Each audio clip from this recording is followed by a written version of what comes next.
Em, lo que se tomó en cuenta cuando se hizo el esquema de Solvencia II, bueno, primero entender que Solvencia II no es algo que naciera por una iniciativa en México, es algo a lo que nosotros nos alineamos porque México, la regulación en México está alineada a la regulación europea. Y en Europa llevaban ya bastantes más años que nosotros trabajando con este cambio de concepto y cambio normativo. Es decir, dejar de ver las cosas como cosas y verlas como lo que son, riesgos. Ese cambio pues es sustantivo. Este cambio en Europa tuvo muchos más años, muchos más años para analizar, para probar, para medir. En México se hizo realmente pronto. Los trabajos en México empezaron por ahí del 2010, 2011, cuando se empezó a presentar por parte de la regulación o del regulador de la Comisión Nacional de Seguros y Fianzas la necesidad de hacer el cambio en la regulación en México. Y fueron trabajos muy apresurados, muy complicados, y se instalaron en enero del 2016. Pero para poder instalarse se tuvieron que hacer cambios en metodologías básicamente de reservas y por consecuencia en productos, porque en el diseño de productos hace referencia a los cambios que haya tenido lugar la reserva. Entonces fueron trabajos muy complicados. Y en estos principios que tiene Solvencia II, es como está remarcado aquí en la presentación, no debe ser oneroso. Eso tiene un significado profundo. Quiere decir o significa, o yo lo interpreto como, pues no debe costarnos demasiado. ¿Y por qué me importa el costo? Bueno, pues porque las compañías tienen distintos tamaños, ¿están de acuerdo? Hay compañías que son ya fortalezas, que son compañías que tienen una estructura y un funcionamiento pues por más de 100 años, ¿no? Como es el caso del Grupo Nacional Provincial. O algunas otras que no son de México, que son capital extranjero, pero que ya tienen una historia importante en el mundo de los seguros. Y así como hay esas empresas consolidadas, pues hay empresas nuevas o hay empresas de un tamaño pequeño o de un tamaño mediano. Y entonces la regulación insiste en que se creen ciertas figuras que van a garantizar el funcionamiento de Solvencia II. Para que eso ocurra, pues tendrían las empresas pequeñas, medianas y grandes compartir la misma estructura. Y hay un principio de proporcionalidad que es muy importante en este nuevo marco regulatorio. Es decir, sí se va a requerir de esa estructura que se lleven a cabo esas funciones, pero quizá no con el mismo tamaño de estructura. Es decir, por ejemplo, en Solvencia II se exige que haya 5 figuras que tienen un rol muy importante y que tienen una dependencia directa del Consejo de Administración. Son 5 figuras muy importantes. Es el auditor interno, el administrador de riesgos, la función actuarial. Estas figuras para una compañía consolidada pues es, digamos, algo muy rápido de instalar, algo muy rápido de constituir, pero para una empresa mediana o pequeña pues quizá no, porque es un costo, ¿no? Es un costo de administración, es un costo operativo. Entonces, lo que pide la regulación es revisa la función y tú eliges cómo hacerlo. Es decir, puedes pedirle a un externo que te haga la función actuarial. Puedes contratar a un superactuario que sea el responsable de la función actuarial y de la administración de riesgos. Es decir, lo que busca la regulación es que se cumplan las funciones y la estructura y todo lo que va a implicar un costo va a ser instalado o implementado de manera proporcional por el tamaño de las compañías de seguros.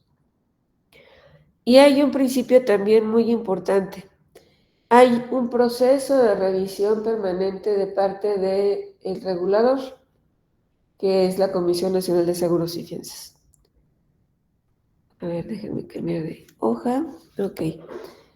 Nosotros vemos a los riesgos desde este punto de vista. Vamos a aprender a verlos desde este punto de vista. Existe en Estados Unidos desde hace bastantes más años este concepto de ERM. ERM es la administración de riesgos de una compañía, ¿no? Es el administrador de riesgos de una compañía. Este concepto o esta manera de trabajar ya existía en Estados Unidos hace muchos años. En México se tuvo que implementar a partir de Solvencia II. ¿Y qué se hace en esta administración de riesgos? Bueno, pues identificar todos estos riesgos. A veces nosotros pensamos en los riesgos más lógicos para nosotros, que son los riesgos, los que están al final, los riesgos de seguros. ¿Cuáles son esos riesgos? Pues los que nosotros medimos, ¿no? ¿Cuáles son? Pues la ocurrencia de la muerte, la probabilidad de la ocurrencia de la muerte de una persona, la probabilidad de que una casa se destruya por el evento de un terremoto, la probabilidad de que una empresa se incendie, la probabilidad de que un grupo de personas sufran un accidente y requieren asistencia médica. Todos esos eventos nosotros los medimos, ¿no? Y los traducimos o los llevamos a la práctica actuarial a través de lo que se conoce como los ramos de seguros, ¿no? El ramo de vida, el ramo de accidentes personales, que es donde también se encuentra el ramo de gastos médicos, el subramo de gastos médicos, perdón, y el ramo de daños, que es donde está el ramo de diversos, el ramo de inundaciones, el subramo de inundaciones, y está el subramo de automóviles, el subramo de incendio, en fin, hay una colección ahí de subramos que lo que buscan es amparar los bienes inmuebles o monetarios de una empresa o de una persona. Sin embargo, hay otros riesgos. Fíjense, hay un riesgo de negocio o estratégico. ¿Por qué nos importará este riesgo o cómo se mide? Quizá este riesgo no podamos asociar a una medida cuantitativa, sino más bien cualitativa, ¿no? ¿Cómo mido la estrategia de un negocio? ¿Cómo mido que está funcionando o no? Bueno, podemos pensar en distintas medidas, como por ejemplo revisar la medida que la asocia la Conducef, ¿no? A las compañías de seguros. ¿Qué hace la Conducef? La Conducef es un mecanismo o es un organismo más bien que recibe todas las quejas de los asegurados, ¿no? ¿Qué quejas? Bueno, pues recibe las quejas de los incumplimientos que tiene la compañía de seguros frente al asegurado. Por ejemplo, oye, no había claridad en el alcance de esta cobertura, aquí están las condiciones generales y la compañía me está rechazando el reclamo porque objeta diciendo que no está incluido este evento. Pero no son claras las condiciones generales, entonces al no estar claras y no estar expresamente definido, por lo tanto no está expresamente excluido. ¿Están de acuerdo? Entonces, estas quejas de la Conducef nos van a ayudar a ver cómo está funcionando la compañía de seguros. Si está funcionando adecuadamente, si está funcionando con base a lo que se comprometió a hacer, ¿no? Y su estrategia, dentro de todas las estrategias que puede plantear una compañía de seguros, pues está la satisfacción de sus clientes. ¿Están de acuerdo? Una compañía se hace con las personas, no se hace solo con las ideas o con las buenas intenciones o con el dinero de alguien. Se hace con el trabajo de las personas, con la visión de las personas, con la misión de las personas, con la preparación que tengan las personas para hacer su trabajo. Y esto va a redundar en que los que reciben ese resultado del trabajo, que son los asegurados, pues queden plenamente satisfechos, ¿no? Queden plenamente complacidos porque el servicio que comprometió la aseguradora fue otorgado. Esa es digamos, una manera de medir la estrategia de la compañía. Pero podemos ver otro tipo de medidas de la estrategia. Podemos hacer encuestas, podemos hacer grupos de objetivos, grupos objetivo, perdón, donde podemos preguntar cómo se observa a la compañía de seguros, ¿no? Se observa sólida, se observa titubeante, se observa con directrices claras, se observa que el personal tiene la misma idea de lo que está buscando la compañía de seguros, si comparten la visión de la compañía de seguros. En fin, podemos hacer lo que se conoce en mercadotecnia como focus group. Hay riesgos también que nos enfrentamos las compañías de seguros, que son los riesgos financieros. Esos son como muy naturales, ¿no? A lo mejor a los que les gusta mucho el tema financiero, aquí se ven reflejados, ¿no? Oye, pues es que para empezar, el dinero de los asegurados tiene un valor y ese valor cambia con el tiempo y eso tiene que ver con la tasa de interés. Entonces, pues yo tengo que ver el efecto que tiene la tasa de interés en todos mis procesos actuariales, ¿no? Que son los riesgos de seguros. Pero también tengo que verlo como un negocio. Entonces ese negocio tiene que dar más, no tiene que dar menos. Técnicamente está diseñado el negocio para dar una tasa, que fue la que platicábamos el día de ayer, una tasa de retorno. Técnicamente así fue diseñado, las hipótesis que pusimos en el producto nos van a llevar a que eso ocurra, ¿de acuerdo? Pero hay otro tipo de riesgos que nos van a impactar en el funcionamiento de una compañía de seguros. Ahí dice riesgo de liquidez. ¿Qué significa esto de riesgo de liquidez? Fíjense que si pensamos en una compañía de seguros que solo comercializa los seguros de vida a largo plazo, una pregunta técnica. ¿Qué tipo de seguros de vida a largo plazo requieren más efectivo? ¿Los seguros temporales o los seguros flexibles? ¿Alguna idea que quieran compartir por el chat?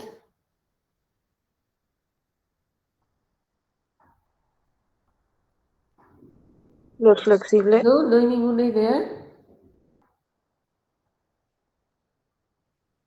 Pero, ¿qué una ¿Alguien compañera tiene dijo? alguna idea en los seguros de vida? ¿Cuál de estos seguros requerirá más dinero en efectivo?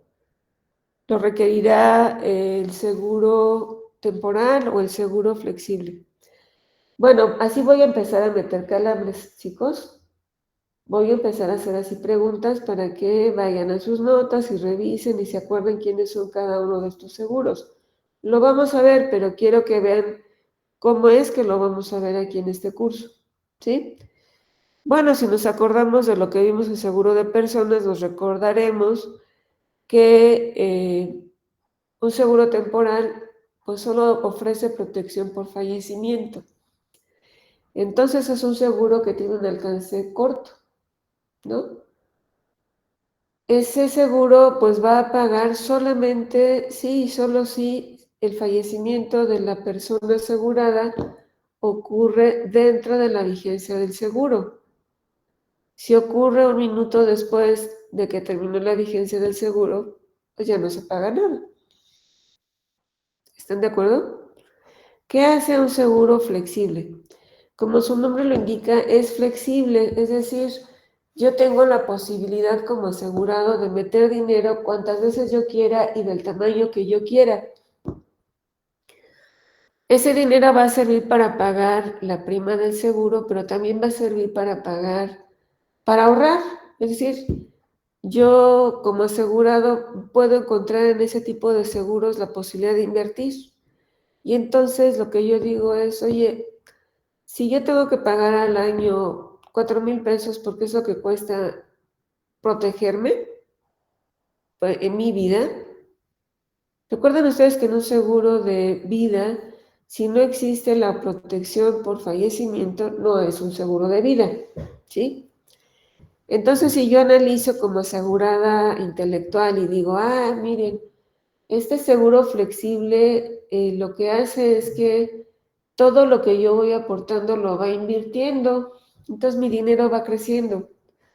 Si yo logro aportar más de 4,000 pesos al año, todo lo que aporté de sobra o de más o en exceso de esos 4,000 pesos se va a invertir. Entonces yo digo, oye, ahí tengo un dinero, un capital. ¿Están de acuerdo? Ese dinero es mío. ¿Ese dinero para qué lo puedo usar? Bueno, pues lo puedo usar para pagar la siguiente anualidad.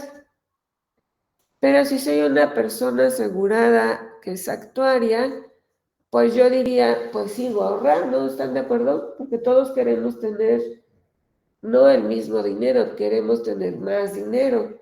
Y una manera de obtener más dinero es a través de la inversión.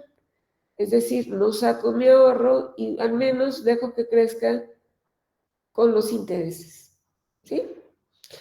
Entonces, la liquidez que me exige tener un seguro flexible es mayor, evidentemente, que un seguro temporal. ¿Por qué? Porque en el seguro flexible yo puedo hacer aportaciones, las que yo quiera, pero también puedo hacer retiros, los que yo quiera. ¿Cuál es mi tope? El ahorro que yo tenga. Versus el seguro temporal. El seguro temporal solo me va a exigir dinero cuando ocurra la muerte del asegurado. Entonces, ese riesgo de liquidez es importante saber que existe y es importante medirlo. Y ese va ligado a otro que está al ladito que se llama calce. Ustedes cuando se compran zapatos buscan que les calce bien el zapato, ¿están de acuerdo? Si yo soy del número 3, no voy a buscar comprar zapatos del 2,5, porque voy a terminar ensangrentándome los pies, ¿verdad? Ni tampoco voy a buscar comprarme un super zapato que me encantó, pero que solo hay tallas del 4 para arriba, porque voy a ir con mis zapatos como si fueran chanclitas, ¿están de acuerdo? Entonces lo que yo voy a buscar es un zapato que esté en el 3, a lo más 3,5, pero no menos del 3. Quiere decir que busco que me calce bien mi pie. ¿Qué significa el calce en seguros? En las compañías de seguros tenemos, en la contabilidad de seguros que ya ustedes llevaron, tenemos dos grandes rubros, los activos y los pasivos. Los activos son nuestros derechos, son lo que es nuestro. Ahí están nuestras inversiones. Pero el pasivo, ¿qué es? Mis obligaciones. Las obligaciones que yo adquiero con los asegurados. Entonces, el pasivo me va a obligar a que yo tenga cierto activo. ¿Están de acuerdo? Lo que yo debo, lo debo tener por lo menos del mismo tamaño en los activos, por lo menos. Pero además el pasivo no es requerido al mismo tiempo. Vuelvo al ejemplo del temporal y del flexible. Si yo analizo mi cartera de seguros temporales, me puedo dar cuenta cómo cambia la probabilidad de muerte de cada uno de mis asegurados. Y puedo hacer un trabajo estadístico que me permita medir qué cartera es la que yo espero permanezca vigente en este año, el siguiente y hasta que termine la cartera, ¿sí? Hasta que concluya mi cartera, que es una cartera en extinción. Con esa idea yo digo, ok, entonces yo tengo obligaciones, pero no todas espero que ocurran a la vez. Espero que ocurran en un tiempo diferente. Ese tiempo diferente es el que me va a indicar cuándo necesito los activos. Entonces vamos a ver cómo la evaluación de una reserva matemática es la que nos va a dar pie a la estrategia de inversiones y al calce de los activos y pasivos. Es decir, si yo en el pasivo veo que mis obligaciones en un seguro de corto plazo van a ocurrir con mayor frecuencia o mayor probabilidad en el mes 9 de cada año, entonces yo voy a tratar de que ese mes 9 tenga dinero para poder pagar ese pasivo. ¿Están de acuerdo, jóvenes? Sí, sí, sí, sí. Espero que sí. Ok, pues vamos a ver esos riesgos. El riesgo de cumplimiento, pues tiene que ver con el normativo, ¿no? Como aquí lo dice. Es decir, hay una serie, hay un conjunto de situaciones que debemos cumplir. La primera y la más fácil son los reportes regulatorios y los vamos a ver, pero como yo no quiero aburrirlos, eso lo van a hacer ustedes y esa va a ser una primera tarea que voy a dejar la siguiente semana, los reportes regulatorios. Y hay algo que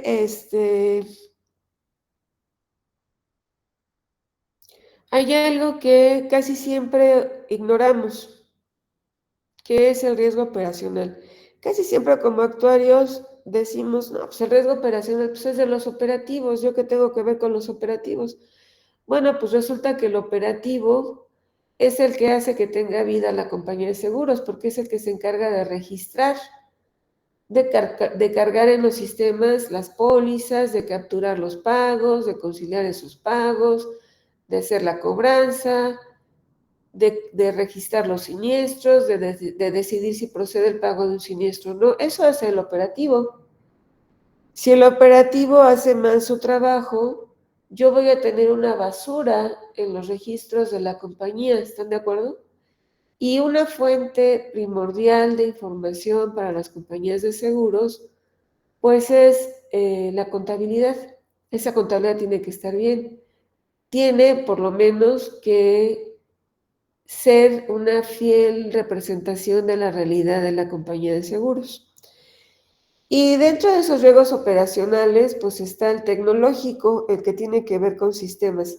¿Alguno de ustedes quisiera compartir si tiene alguna idea de lo que sería un riesgo tecnológico, aunque sea por chat, jóvenes, pero que nos quiera decir alguna idea de lo que es el riesgo tecnológico?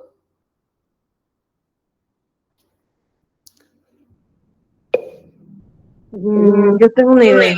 Ah, ya se escucha. Sí, a ver, dinos.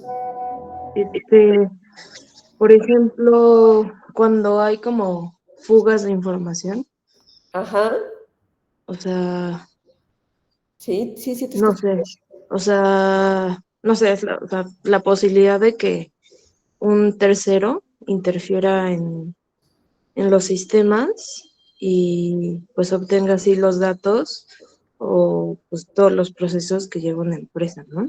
Sí, ese es un riesgo muy, muy, muy importante.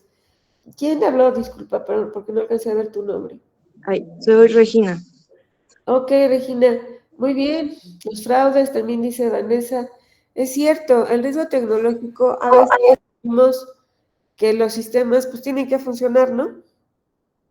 Pues sí, pero tienen que funcionar con ciertas medidas de seguridad.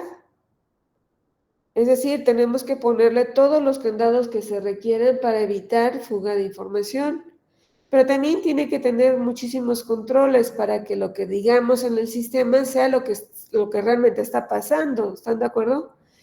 Que el sistema se actualice con una frecuencia alta. Es decir, oye, si yo quiero darle un seguimiento al negocio de manera semanal, pues lo que esperaría es que de manera semanal al menos estén actualizadas todas las bases de datos, ¿no?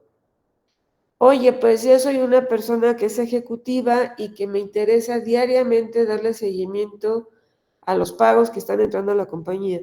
Entonces yo tendría que tener esas bases de datos actualizadas todos los días. Hay un riesgo tecnológico per se, es decir, la tecnología lleva implícita una serie de riesgos, como son la tecnología en sí misma. Puede tener fallas, puede tener, por ejemplo, se cayó el sistema, la red no se conectó completa, no están funcionando todos los nodos de la red. Es decir, ya solita la tecnología nos trae algunos riesgos. Pero además todos los procesos de negocio que colgamos a través de los sistemas, pues eso es un alto riesgo, ¿no? porque colgamos ahí toda la fotografía diaria de la compañía de seguros. ¿Hay un riesgo organizacional? Sí, sí hay un riesgo organizacional. Si las piezas clave que están definidas en la regulación no funcionan o no se hablan, pues desde luego que tenemos un riesgo importante. ¿Hay un riesgo país? Sí, sí hay un riesgo país. Fíjense que con lo que está pasando en México, con las amenazas de Trump, la inseguridad, ¿qué es lo que ustedes ven que está ocurriendo en nuestro país respecto a las inversiones? Pues hay una caída porque a decir verdad no se sabe lo que puede llegar a pasar. Ajá, es decir, perdemos confianza, ¿no? Perdemos credibilidad en el mercado. Y el seguro es un seguro que se basa en la confianza, en la honorabilidad de las dos partes. ¿Están de acuerdo? Sí. Porque vendemos intangibles, no vendemos cosas materiales. Sería muy fácil si yo te vendiera plumas y la pluma dijera mágicamente que el seguro te va a cubrir o no te va a cubrir. Oye, pues no, yo no vendo eso. Yo vendo un intangible. Yo te vendo una promesa y tú me compras la promesa con la certeza o la tranquilidad de que yo te voy a pagar. ¿Están de acuerdo? Entonces, bueno, el riesgo país, claro que nos mete en problemas. Y bueno, ya habíamos hablado del riesgo seguros. Hay más cosas que decir, pero este es el día de hoy, el día 1, ¿sí? ¿Qué es lo que nos interesa de los riesgos? Pues nos interesa primero saber que existen, ¿no? Identificarlos. Y tenemos que saber cuáles son los riesgos que acepta la compañía de seguros, cuáles son los que quiere asumir la compañía de seguros. Es decir, la compañía de seguros tiene que definir su perfil de riesgo. Eso no lo define el suscriptor y no lo define el actuario. Lo define el cuerpo directivo de la compañía de seguros. Por ejemplo, somos una compañía agresiva. Somos una compañía de jóvenes que queremos comernos el mundo y entonces decimos, oye, pues a mí me encantaría tener la prima de Pemex. ¿Por qué? Imagínense lo que debe ser la prima de Pemex, ¿no? Cubrir a Pemex. Pues no sé, miren, yo hice cuentas y son 9,000 millones de pesos. Oye, pues estaría súper bien que trajéramos ese negocio a la compañía porque son 9,000 millones de pesos, ¿no? Pero ¿qué le puede pasar a Pemex, jóvenes? O sea, como empresas puedes quebrar, ¿no? Que es difícil, pero Pero pensemos en lo que sí le puede pasar, que no está tan difícil. Pues Pemex está Sí, corriendo mucho estamos en riesgo, huelga. ¿no? Ajá, los riesgos que está corriendo, ¿cuáles son? Pues El no podría ser conocer en lo realidad. de deuda. Sí, fíjese que los riesgos que está corriendo Pemex son, pues primero que ya parece no ser sujeto de crédito, ¿no? Que sus bonos pueden ser basura. Entonces ya desde ahí ya nos deja pensando si nos conviene tenernos el negocio de Pemex, ¿no? Pero ¿qué otra cosa le puede pasar a Pemex? El huachicol no. ¿Qué otra cosa puede pasarle a Pemex? ¿Algún accidente grande en las Accidente. plataformas petroleras? Sí, y si ocurre un accidente en una plataforma petrolera, pues es muchísimo el impacto, ¿no? El impacto económico es de un tamaño que es mayor de los 9,000 millones de pesos de prima. Pero no solo hay un impacto porque se derrama el petróleo, hay varios impactos colaterales. Las fuentes de trabajo van a perderse, hay un impacto ecológico, perdón, hay impactos seguramente por vidas que se van a perder, hay varios impactos. La empresa puede dejar de funcionar, al menos en esa plataforma, durante un tiempo. Entonces deja de haber un flujo de salida, ¿no? De colocar a la venta ese petróleo. Entonces, aunque yo sea muy agresiva, si ese es mi perfil de riesgo, yo debo saber que existe un riesgo por arriba de la media que puede llevarme a una catástrofe a la compañía de seguros, si yo insisto en traerme el negocio de Pemex. Pero eso es una decisión de la compañía de seguros. Esa decisión se basa en lo que quiere arriesgar la compañía de seguros. Entonces, esta primera parte es muy importante porque define el rumbo de la compañía de seguros. Si la compañía de seguros es de un tipo de riesgo moderado, pues aunque vea muy atractivo el negocio de Pemex, puede ser que decida no tomarlo. Pero también siendo una empresa que tiene un enfoque moderado frente al riesgo, pudiera ser que lo acepte. Y si lo acepta, ¿qué tendría que hacer esta compañía de seguros? Que su postura al riesgo es moderada. ¿Qué tendría que hacer la compañía de seguros? Su perfil de riesgo es moderado. ¿Mandé? Invertir en productos financieros más, pues, que te generen mayor rendimiento o justo mayor riesgo para mitigar un poco ese riesgo. Pero te vas entonces al riesgo financiero, ¿no?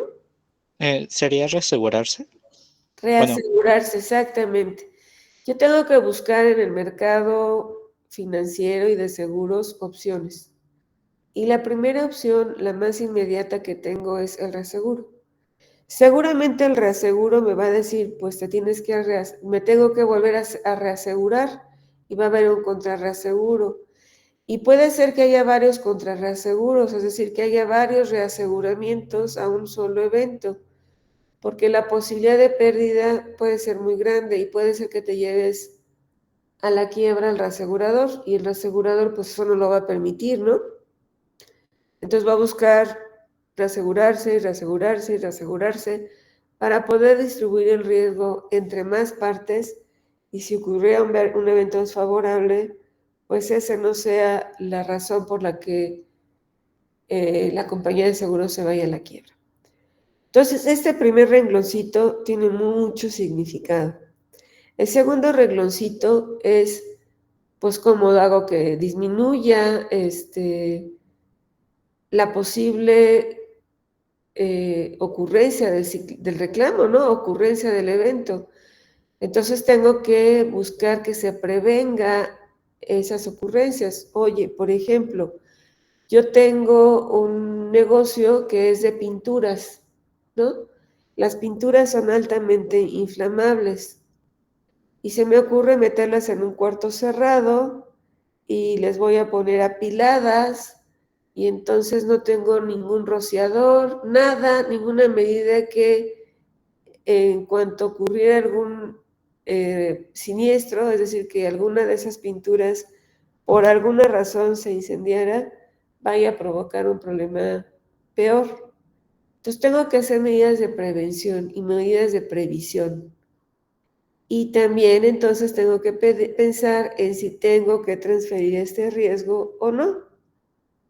¿De acuerdo? ¿Sí? Sí. Entonces, finalmente, pues, ¿qué es el seguro?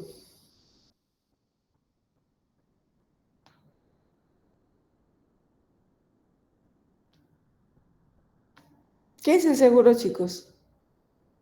Pues es una herramienta que nos ayuda a prevenir todos estos riesgos, ¿no? Tener como un colchón, por así decirlo. Un colchón, ¿para qué más ayuda el seguro? Reducir las pérdidas a futuro. Reducir las pérdidas o compartir las pérdidas económicas. Fíjense que el seguro es un mecanismo financiero, no es un mecanismo que tenga que ver con cuestiones de religiosidad o cuestiones de que yo altruistas, no.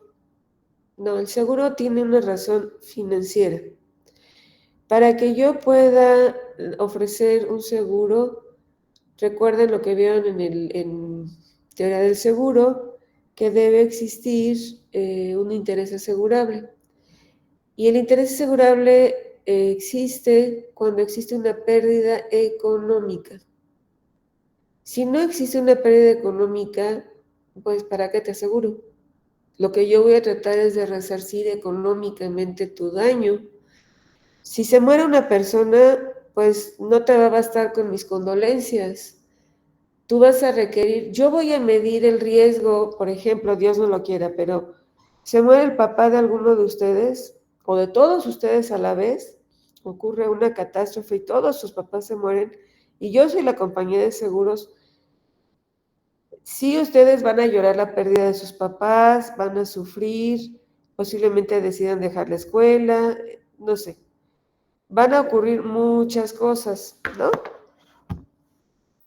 Y para que tú hayas decidido comprar un seguro es porque estabas consciente que tu papá valía mucho desde el lado emocional, desde el lado personal, pero tu papá era el principal proveedor de recursos económicos a la familia. Era el único que trabajaba, era el único que aportaba económicamente para que la familia pudiera subsistir en términos de comida, educación, vivienda. Si muere el papá, todos sabemos que el impacto pues, va a ser muy fuerte para la familia. Además de todo lo que tiene que ver con la emoción, el sentimiento, va a ser un impacto económico. Voy a dejar de hacer las cosas rutinarias porque ya no vamos a tener dinero.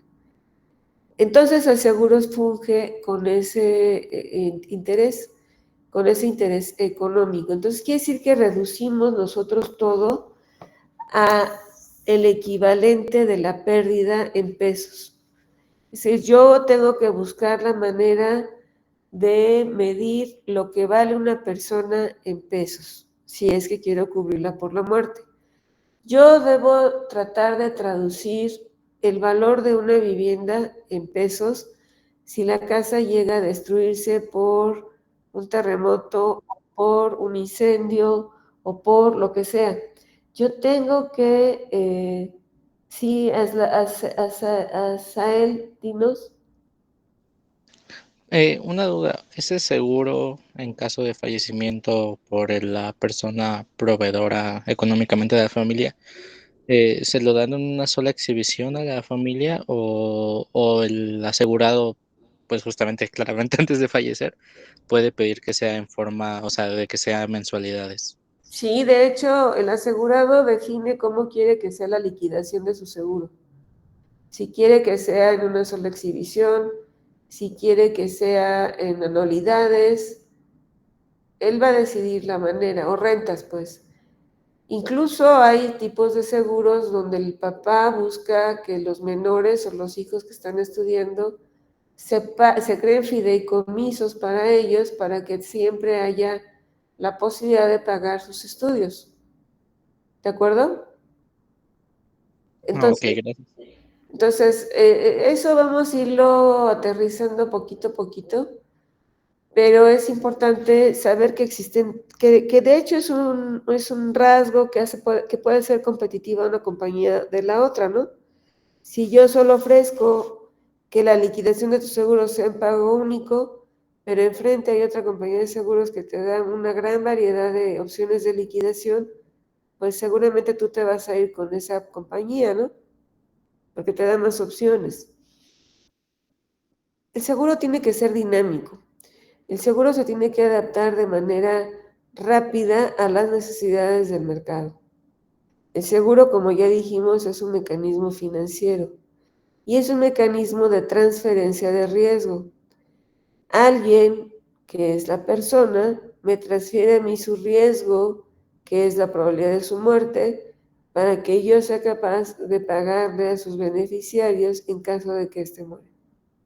Alguien, el dueño de un automóvil, me transfiere el riesgo de que puedan robarle su carro a mí como compañía de seguros y yo pagarle a ese cuate la suma asegurada del vehículo en cuestión si es que se lo llegan a robar en la Facultad de Ciencias. ¿Me explico? El seguro tiene que ser monetizado, o sea, tengo que ver lo que vale económicamente. Si yo no sé cuánto vale algo, no puedo asociarle una medida económica y una medida probabilística, no puedo verlo como un seguro. Por ejemplo, ayer se comentaba en la otra clase el seguro de amas de casa. ¿Un ama de casa podrá ser asegurable o no? Pregunto. Sí, porque sí está expuesta a riesgos a pesar de que pues está en su hogar. ¿Y económicamente le afecta a alguien? Pues sí, porque las tareas del hogar pues igual cuestan tiempo y si no hay alguien que las haga, se tiene que pagar a alguien que las haga. Ok, muy bien. ¿Quién habló? Vanessa. Gracias, Vane. Muy bien, o sea, lo captó muy bien Vanessa. Yo, a un ama de casa se cuestionó mucho durante mucho tiempo si se podía dar o no un seguro a un ama de casa. Porque dices, oye, su trabajo pues es variable, ¿no? En lo que le pueda pagar una familia o que le pueda pagar otra por hacer el quehacer. Pero no estamos pensando en el ingreso de esa persona, sino estamos pensando en la ausencia de esa persona, lo que va a provocarles a los demás, va a provocarles gastos. ¿Quién va a hacer el quehacer? ¿Quién va a hacer la comida? ¿Quién va a hacer el traslado de los hijos? Etcétera. Entonces, tenemos que buscar la manera de encontrar el valor que tiene, ya sean las cosas, como por ejemplo mi computadora, mi teléfono, mi casa, mi carro, o las personas en su salud, en su vida. ¿Sí me siguieron? Entonces, hay varias técnicas en un seguro, ¿no? La que nosotros conocemos o más o menos conocemos, pues son las actuariales. Pero también hay tipo de funcionalidad financiera o comercial o administrativa. ¿Hasta aquí vamos bien o vamos floja la clase? Por favor, díganme. Vamos bien. Bueno, Muy bien, todo bien. Vamos bien, ok. Estamos haciendo, Sí. si se dan cuenta, sí estoy haciendo un repaso, pero estamos dándole un enfoque distinto a ese repaso. ¿Están de acuerdo? Bueno, con esta lámina yo voy a cortarle porque tengo que caminar a la Facultad de Ciencias para la otra clase. Fíjense, quédense con esta imagen o tómenle foto a esta imagen y quisiera que mañana me dieran algún ejemplo de esto, de lo que es el seguro. Yo ya di muchos hoy, ustedes piensen en alguno, acuérdense que van a desarrollar un producto que tiene que ver con el seguro de viajes. Empiecen a preguntarse qué tendría que asegurarle a un viajero, qué le puede pasar a un viajero y que eso pues le cueste dinero, ¿no? A él o a las personas a las que se los quiere dejar, ¿no? ¿Sí me explicó? sí, profesora. Ok, entonces pues nos vemos mañana. Yo voy a tratar de terminar la clase así como, miren, también esta definición del seguro y propósito y bienestar del seguro, también le toman fotos, por favor. Yo lamentablemente como no he encontrado un salón vacío, tengo que estar en otro lugar y caminar para la facultad. Por lo menos esta semana. Si la próxima encuentro ya un lugar vacío allá en la facultad, pues ya tendremos un poquito más de tiempo para la clase. ¿Sí? Sí, Sí, está bien. profesora. Sí, Está bien. Bueno, pues entonces nos vemos mañana, nos conectamos mañana a las 7 de la mañana. Muchas Gracias, gracias. profesora. gracias. Muchas gracias. Gracias. Gracias. Y Gracias, hasta por luego. una situación